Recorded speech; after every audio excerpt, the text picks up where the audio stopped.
Construire le code du travail du XXIe siècle. Voilà le storytelling de la réforme du marché du travail qui s'est ouverte le 4 novembre. Alléger notre code, 1. En le resserrant sur des droits fondamentaux, épine dorsale de la jurisprudence. 2. L'adapter aux transformations de notre économie en donnant plus de champ aux accords de branche, des branches professionnelles qui devraient elles-mêmes être resserrées à 200 contre 700 aujourd'hui. 3. Enfin, définir les dispositions supplétives en l'absence d'accord d'entreprise ou de branche.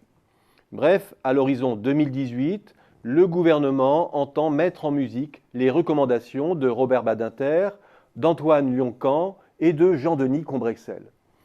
Certains verront là une pure manœuvre dilatoire.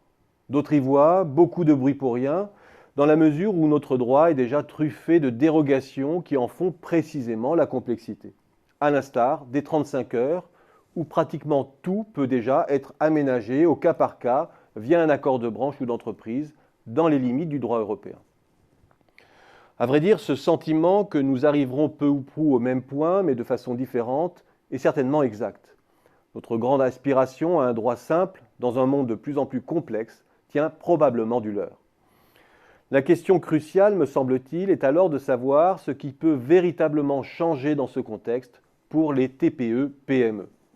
Cette préoccupation est bien présente dans les grandes orientations du gouvernement qui parlent de leurs besoins particuliers d'adaptabilité et de souplesse et d'une meilleure prise en compte de leurs particularités. À travers 3 pistes. En s'appuyant sur les branches professionnelles, en confortant leur capacité de négociation, par le mandatement notamment, qui permet aux syndicats de désigner un interlocuteur pour négocier avec la direction.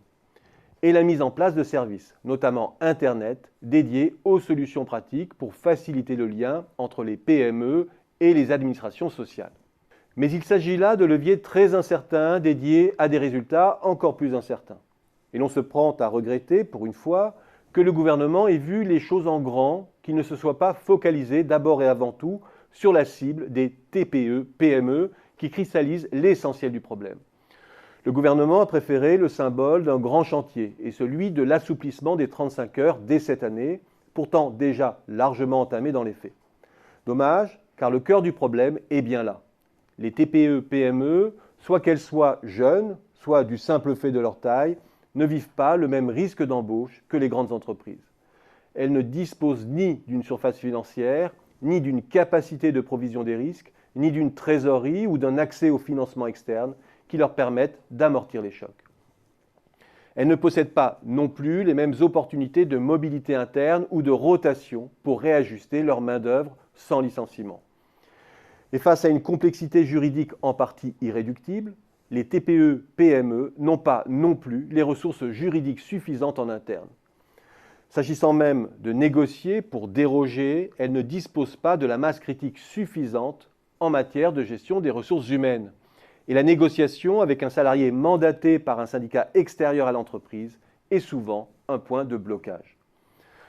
Pas certain que la négociation de branche ou même d'entreprise soit le plus court chemin pour aménager le droit là où il est sûrement le plus pénalisant. Or c'est là, parmi nos 3,1 millions de TPE-PME, que les gisements d'emploi les plus importants pourraient être révélés.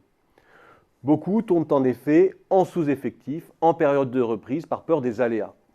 Et c'est peut-être pour cela que les dérogations concernant les TPE sont prévues par la loi en Allemagne.